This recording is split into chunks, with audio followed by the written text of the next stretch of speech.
So over here I have a blog and I am in the dashboard area. And what you may want to do is you may want to back up out the contents of the blog so that you can import it out later on. Or maybe you want to shut down your blog and you want to delete everything, but you do want a backup of it. Then what you can do is you can back up the entire content by going around on the gear icon right here by clicking on settings. Then you can go around and scroll down, and over here you will be able to back up your blog. So let's just go around over here and you can see that under manage blog you can see backup content is an option. So if you were to go around and click, it says the content backup includes post, pages and comment and not the videos and media.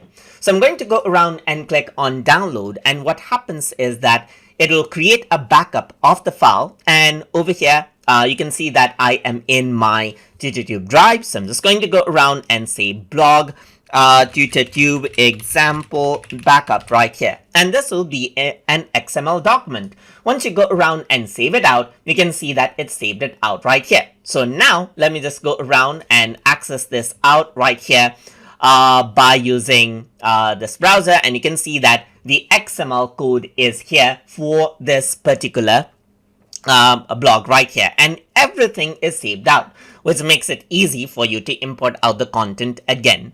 And that is how you can back up blog contents entirely from Blogger. So I hope you guys learned something as always, and as always please like, comment, share and subscribe.